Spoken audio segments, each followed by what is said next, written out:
Of course I will give you. क्या कर रहे हो बाबू? प्रतीक भाई, बाजी क्या हो गया? पैर कहाँ लड़खड़ाने लगे?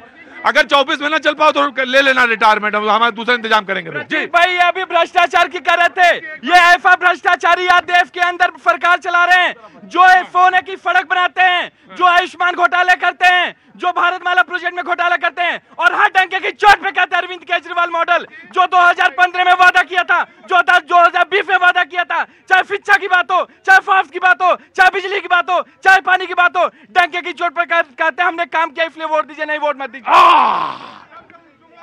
देखिए प्रतीक भाई, रुको, जो आराम से अभी आएंगे जनता के पास, आराम। हेलो, देखिए प्रतीक जी, जब तक मनमोहन सिंह जी अर्थशास्त्री भाई, क्या हल्ला बचा रहे हो यार? एक आराम से खड़े हो पाओगे कि नहीं खड़े हो पाओगे? थकाए पड़े जी।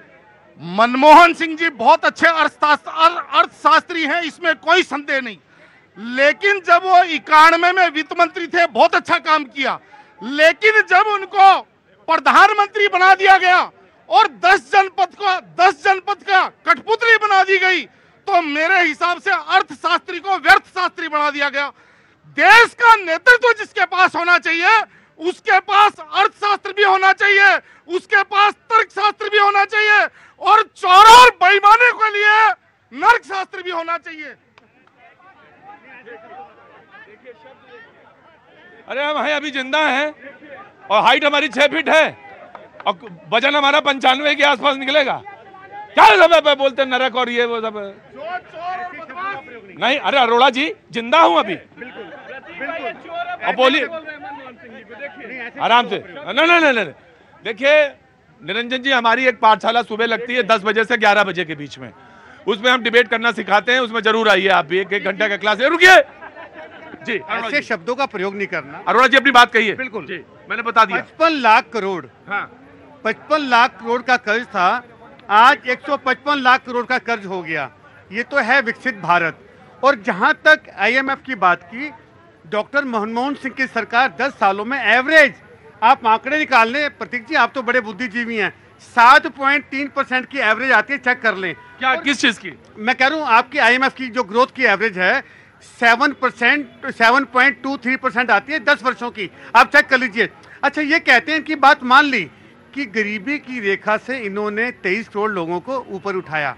कांग्रेस ने, यूपीए की सरकार ने 28 करोड़ 635 लोगों को गरीबी की रेखा से, ये आंकड़े हैं, ये तो होगी आंकड़ों की बात। और डॉक्टर मनमोहन सिंह, आपकी मैं डिबेट देखता हूँ, पूरा हिंदुस्तान देखता है, आप किसी भी प्रधानमंत्री के लिए, किसी भी बड़े नेता के लिए अब शब्द नहीं सुनते, मुझे अच्छा लगता है, चाहे हम बोले चाहे ऐसे शब्दों का प्रयोग डिबेट में एटलीस्ट नहीं होना चाहिए। मैं निरंजन जी से कहना चाहता हूं कि डिबेट में इस बात का जरूर ध्यान रखिए कि जो भारत की मर्यादाएं हैं, भारत की जो परंपराएं हैं, जो अनुशासन है, उसका जरूर ध्यान रखिए। मैं आ रहा हूं बेटा, आ रहा हूं। चोरी और भ्रष्टाचारी करते हैं। एक मिनट आराम, जब मैं आऊं माइक पे ही बोले तो अच्छा लगेगा जी। देश में जो चोरी और भ्रष्टाचारी, जो इस जनता का पैसा लूट करके खाते हैं, उनको जेल में भी होना चाहिए, उनको नरक में भी होना चाहिए। बार बार कहूंगा ये बात। ठीक, आराम से जी सर, सबसे आपसे सुनना है मेरी बात, आपकी बात। हाँ जी। आम आदमी पार्टी ने कहा वो कौन सा अर्थशास्त्र है?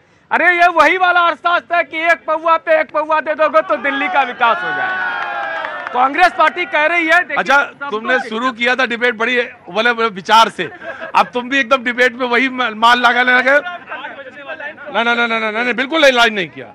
वो ये पौवा शब्द जो है चलता है, मेरी डिक्शनरी में तुरंत पता चल जाएगा ये रडार में नहीं शब्द है। लेकिन अब आप डिबेट सीख गए हैं जी। मैं व्यंग्य का विद्यार्थी रहा हूं, इसलिए कह रहा हूं। कांग्रेस पार्टी 2 शब्दों के माध्यम से किस तरह से झूठ परोस रही है। एक तरफ कह रही है कि 90 के दशक में भारत की अर्थव्यवस्था डूब गई थी, फिर कहती है 45 साल में बेरोजगार पहली बार ज्यादा हुआ है।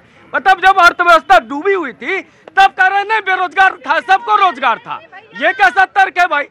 एक लॉजिकल सा तर्क है। आपने कहा कि कांग्रेस पार्टी ने 28 करोड़ लोगों को आपने गरीबी रेखा से ऊपर उठाया। आपने कैसे उठाया था सर? सुनो, आपने कहा था 33 रुपया प्रतिदिन कमाने वाला अमीर होता है। याद कीजिए, आप ही के सरकार का डेटा है कि जो 33 रुपए प्रतिदिन कमाता है वो अमीर हो गया।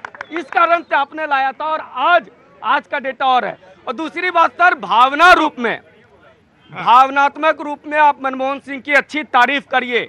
मैंने जो पढ़ा है अर्थशास्त्र में, ये जानता हूं कि 70 के दशक में मनमोहन सिंह वित्त सचिव थे, 80 के दशक में एडवाइजर थे, 20 वर्षों तक उच्च स्थान पर रहने के बाद 90 के दशक में अगर अर्थ डूबा भारत का, तो इसकी जिम्मेवारी भी मनमोहन सिंह पे बनती है।